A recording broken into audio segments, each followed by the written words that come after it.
안녕하세요, 랑스입니다.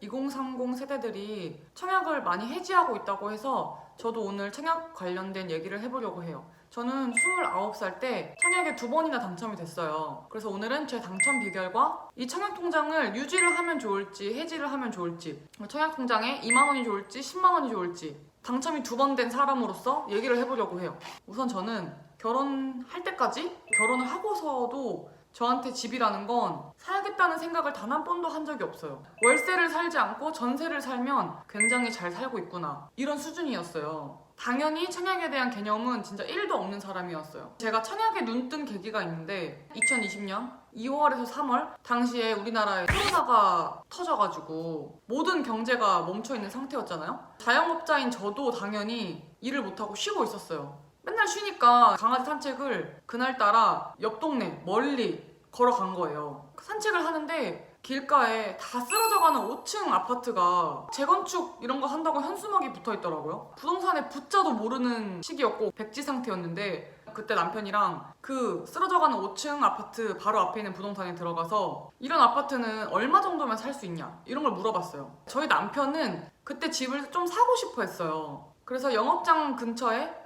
둘이 살만한 작은 집을 사는 게 어떠냐고 얘기를 하던 참이었어요. 저는 당연히 집에 대한 관심이 없으니까 뭐 사면 사는 거고 말면 마는 거지, 이런 생각이었죠. 부동산에 가서 물어보니까 그 주택이 2억 얼마면 살 수 있대요. 정확한 금액은 기억이 안 나는데 영업장 주변에 관심 있게 봤던 소형 아파트랑 가격이 비슷하더라고요. 그러면 새 아파트가 된다는 전제하에 집을 사는 게 좋잖아요. 근데 집을 사고 몇 억이 또 들어간다는 거예요. 그때는 그런 개념이 하나도 없으니까 몰랐는데, 지금 생각해보면 그 집을 사는 건 입주권을 사는 거고 추가로 돈이 들어간다는 건 분담금이 들어간다는 것 같아요. 그런 게 이해가 안 되니까 집에 가서 그 아파트를 좀 검색을 해봤죠. 재건축을 하는 게 맞고 거기에 살고 있는 입주민을 제외하고 남은 세대는 청약이라는 걸 한대요.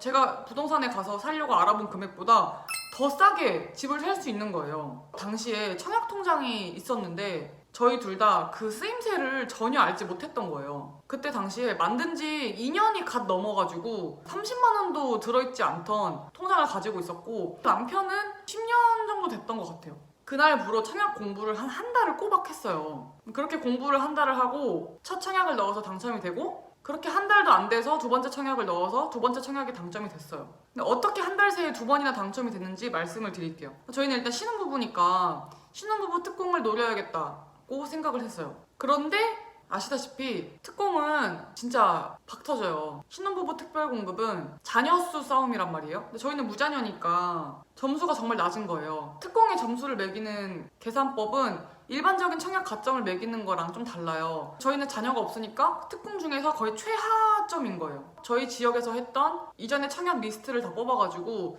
신혼부부 특별공급을 했을 때 타입별 경쟁률 다 찾아봤어요. 이전 경쟁률을 보니 흔히 말하는 59제곱미터 정도 되는 거는 진짜 잘 공략하면 되겠다는 판단을 했어요. 좋은데 되는 게 목적이 아니고 되는 게 목적이었어요. 큰 2개의 단지에 청약이 있었어요. A 단지는 완전 허허벌판에 새로 짓는 대단지고 1군 브랜드도 아니고 분양가 상한제가 걸려서 분양가가 좀 쌌어요. 평당 1,000만 원 정도 됐던 단지였고, 두 번째 B 단지는 1군 브랜드 완전 대단지, 여기 지역에서 좀 인지도 있는 동네에 새로 생기는 대단지, 평당가가 1,400만 원이었어요. 저희 부부는 A 단지에 청약을 했어요. B 단지는 냉정하게 거기에 되더라도 30%를 저희가 마련해야 되는데 그게 너무 불확실한 거예요. 당시에 코로나라서 일도 쉬고 있고 저희가 언제까지 쉴지 알 수 없는 상황이었기 때문에 A 단지 정도는 고려해볼 수 있는데 B 단지는 돼도 문제다. 그래서 A 단지를 선택을 했죠. 저희는 무조건 59제곱미터 24평만 넣자고 합의를 본 상태였어요. 처음 청약을 해보니까 남편이 아일랜드 식탁이 있는 집에 살아보고 싶다 그래서 평면도를 보는데 59제곱미터에는 없더라고요. 그래서 어차피 제일 선호도가 높은 8세는 절대 될 일이 없으니 30평에 넣었어요. 뚜껑을 딱 열었는데 신혼부부 특공에 역시나 초과가 된 거예요. 애가 없으니까 떨어지겠네 했는데 반전. 특별공급의 종류가 되게 많잖아요. 국가유공자, 다자녀, 노부모 부양자 이렇게 종류별로 있는데 다른 데서 미달이 난 거예요. 특별공급은 특별 공급이라는 카테고리를 하나로 뭉뚱그려서 취급을 해줘요. 다른 데서 미달이 나니까 신혼부부에서 초과가 돼도 전체를 합했을 때 미달인 거예요. 신혼부부 특공으로 지원한 사람은 다 된 거예요. 저희는 애도 없는데 신혼부부 특공으로 30평이 광역시에서 된 거예요. 이걸 보시는 분들은 이렇게 말씀하실 수 있어요. 그렇게 선호하지 않는 타입에 넣으면 되는 거 누가 모르냐. 청약할 때 되면 그래도 혹시 모르니까 좀 좋은 데 넣어보자 하는 자신을 발견하실 수 있습니다. 자녀분도 많고 점수도 높으신 분들은 좋은 데 하시면 되고, 저희 같은 내세울 거 하나 없는 신혼부부, 애기도 없고 점수도 없고 이런 분들은 무조건 비인기 타입을 노리셔야 돼요. 몇 년간 청약을 도전했는데 계속 떨어진 남편의 지인이 있었어요. 청약이라는 건 무조건 떨어지는 거구나 이렇게만 생각을 했죠. 그때는 아무것도 몰랐으니까. 제가 되고 나서 보니 그분은 아기도 없는 2인 가구 신혼부부셨는데 브랜드 파워 있는 단지에서 제일 좋은 84A만 계속 꾸준히 넣으셨더라고요. 근데 30대니까 점수가 높을 리 없고 특공으로 점수가 나올 리 없고, 근데 어쨌든 되면 로또라고 생각하니까 그냥 그렇게 하시더라고요. 자기 상황에 맞춰서 하는 거니까. 그런 분들도 있고 저희같이 그냥 되는 걸 노리자 하는 분들이 있으니까 나중에 넣으실 일 있으면 잘 판단해보세요. 그렇게 당첨이 되니까 분양권만 있어도 이제 1주택자가 돼요. 신혼부부 특공은 남편 통장을 썼어요. 그럼 제 통장이 남잖아요? 저는 이게 너무 아까웠어요. 사실 청약은 1주택자가 되면 큰 의미가 없어요. 당첨 발표가 나고 계약할 때까지의 기간 동안은 아직 무주택 자격이 유지가 돼요. 계약하기 직전에 분양을 하는 단지가 하나 있었어요. 어차피 제 통장을 버리게 되는 거니까 한번 넣어보자. 제가 한 30만 원도 없었다고 했잖아요. 광역시에서 청약을 하려면 예치금이 250만 원인가가 있어야 돼요. 근데 그때는 현금이 그것도 없었어요. 카드 대금 들어오는 거 겨우겨우 긁어가지고 예치금을 마련을 한 거예요. 제가 그때 점수가 18점이었어요. 결혼한 지 1년이 넘어서 무주택 기간이 1년에서 2년 4점, 그리고 배우자가 있으니까 부양가족 10점, 가입 기간이 2년이 넘었었어요. 그래서 4점, 18점이었는데 사실 이 점수로 청약을 어떻게 해요? 근데 그 분양 사무소에 전화를 해가지고 제일 비인기 타입인 거 하나만 얘기해달라 그래가지고 말씀해 주셔서 거기다 넣었어요. 근데 그게 또 된 거예요. 그때는 청약이 막 붐이 일어나고 분양권 팔기만 해도 피가 붙을 때니까 되면 1000만 원이라도 이득을 보고 팔자. 그 완전 똑똑한 투자하는 거다. 사실 결론적으로 아직 팔진 못했어요. 그렇게 순식간에 청약에 눈을 뜨고 청약을 넣고 계약하기까지 한 2달이 걸렸나? 순식간에 2주택자가 된 거예요. 저는 진짜 시골에서 자라가지고 부동산 개념도 하나도 모르고 내 인생에 집을 가진다는 개념이 없었던 사람인데 한순간에 이렇게 된 거예요. 코로나가 저를 재테크에 눈을 뜨게 해준 시점이죠.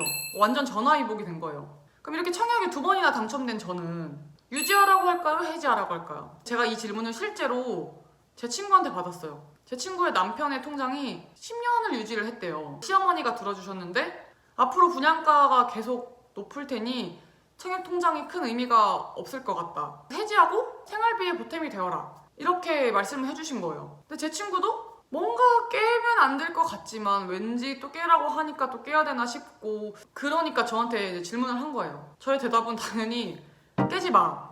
무조건 깨지 마. 이거였어요. 저는 이런 본질적인 질문이 왜 나오냐면 사람들은 청약 통장이 중요하다고는 하지만 왜 중요한지를 몰라요. 그러니까 돈이 필요하면 깨야지 이게 성립이 되는 거예요. 그러니까 청약 통장을 적금 통장으로 봐서 그래요. 이율도 싸니까 빼서 예금금리 높은 데다가 예금 넣고 싶고, 당첨될 일도 없으니까 괜히 갖고 있나 싶고, 왜 이런 교육은 어릴 때 안 해주나 모르겠어요. 이거는 적금 통장이 아니라 아파트 시장에 참여해볼까 하는 아주 기본적인 입장권 같은 거예요. 아파트를 파는 쇼핑센터에 갔는데 그 입장권이 있어야 들어가서 볼 수 있는 거예요. 이걸로 돈을 모으고 계시는 게 절대 아닙니다. 지금은 청약 쇼핑센터에서 파는 아파트들이 가격이 좋지 않으니까 굳이 입장하지 않아도 되잖아요? 지금은 막 자판에도 널려있고 좋은 가격에 살 수 있으니까. 그런데 나중에 정말 어떤 좋은 시기가 오면 이 입장권이 없으면 구경도 못 하는 거예요. 물론 너도 나도 입장권 가지고 있으면 경쟁률이 높아지니까 별론데? 라고 할 수 있지만 남들 다 갖고 있는데 나도 있어야죠. 입장권을 가지고 있으면서 공부를 꼭 병행을 하세요. 내가 선택권이 생기잖아요. 모든 자산시장은 사이클이 있고 언젠가 청약의 시대가 또 올 거라고 믿어요.